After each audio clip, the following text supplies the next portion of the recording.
भाग एक टप्पा की ज्याच्यामध्ये तुम्ही सुरुवात हां की ज्याच्यामध्ये तुम्ही 1 लाख जणांना दिल्यात हां. आणि 10 लाखांना पुढच्या 10 वर्षामध्ये देणार आहात आणि 20 लाखांना 15 वर्षामध्ये देणार आहात. पण त्याच्याच बरोबर आता तुमचं दुसरं जे आहे ते शेतामधले तुमचे जे प्रयोग आहेत हो. त्याची काय प्रेरणा, म्हणजे तुम्हाला हे इतकं चांगलं चाललेलं असताना शेतात परत हात घालावे असं का वाटलं? सर 2012 साली वैशालीने घर बांधलं. बाणेरला रघुनाथ माशेलकर साहेब माझ्या शेजारी आहेत. 6000 फुटाचं घर बांधलं, 6 बेडरूमचं घर बांधलं.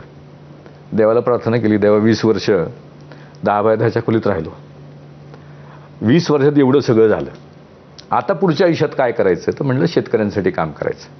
मग शेतकऱ्यांचे प्रश्न समजून घेतले की काय अडीअडचणीत, तर खर्च वाढलेत, उत्पादन कमी झालंय, परवडत नाही शेती.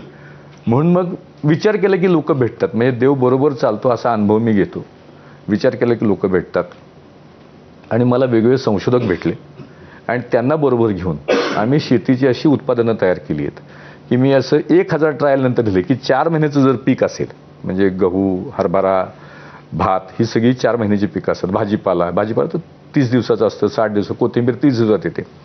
4 महिन्याच्या आतली पिकं ती मिनिमम 50% वाढतात.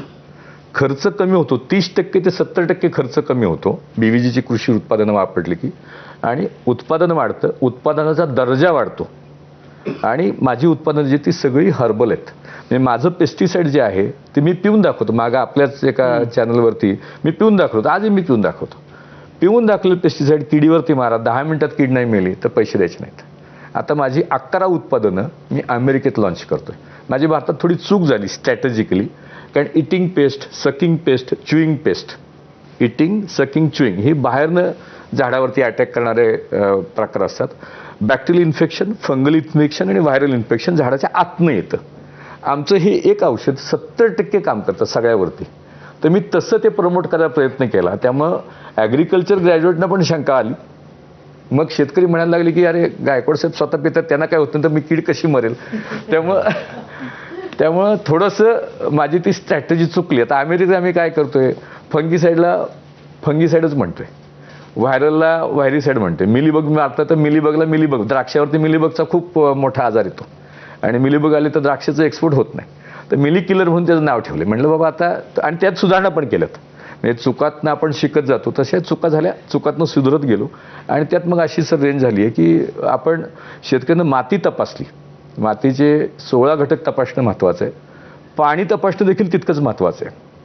पाण्याचा हार्डनेस वाढला आहे. पाणी माती तपासली आणि BVGच्या उत्पादनांची साथ घेतली तर 50% मिनिमम उत्पन्न वाढतं, हा माझा दावा आहे.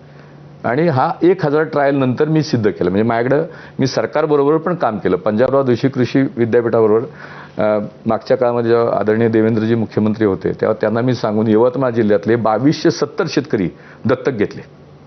VSTFने मला काही पैसे दिले, काही मी टाकले आणि 2270 शेतकऱ्यांचं उत्पन्न, प्रत्येक शेतकऱ्याचं रेकॉर्ड आहे माझ्याकडं. आणि साईन्ड बाय कृषी विभाग, पंजाबराव देशमुख कृषी विद्यापीठ, की 50% ते 200% उत्पन्न वाढलं. माझा एक जालिंदर सोळसकर म्हणून शेतकरी आहे सातारचा, 10वी नापास आहे साहेब. त्यांनी मागच्या वर्षी 9 एकरामध्ये नेट प्रॉफिट 3 कोटी रुपये कमवला.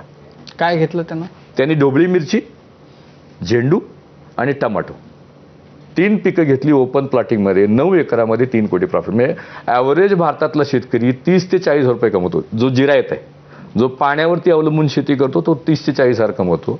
जो बागायत आहे, ऊस शेती करतो तो 1 ते 1.5 लाख कमवतो. जो द्राक्ष, डाळिंब अशी हॉर्टिकल्चरची पिकं लावतो तो 3 ते 4 लाखापर्यंत जातो. आणि 5 लाख हे अपर लिमिट आहे. माझे शेतकरी आता 10 लाखाच्या पुढे गेलेत, जे BVG कृषी तंत्रज्ञानाशी जोडले गेलेत आणि काम करतायत. गाई म्हशींमध्ये मी काम करतोय.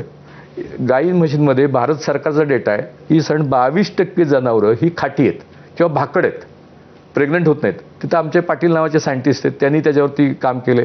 ते आता BVGचे पार्ट आहेत.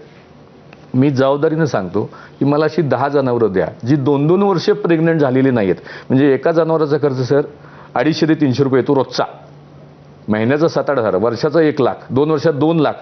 अशी 10 जनावरं तुम्ही मला द्या. 3 महिन्यामध्ये मॅक्सिमम 1500 रुपये खर्चात मी त्यातली 60% जनावरं कन्वर्ट करून देतो.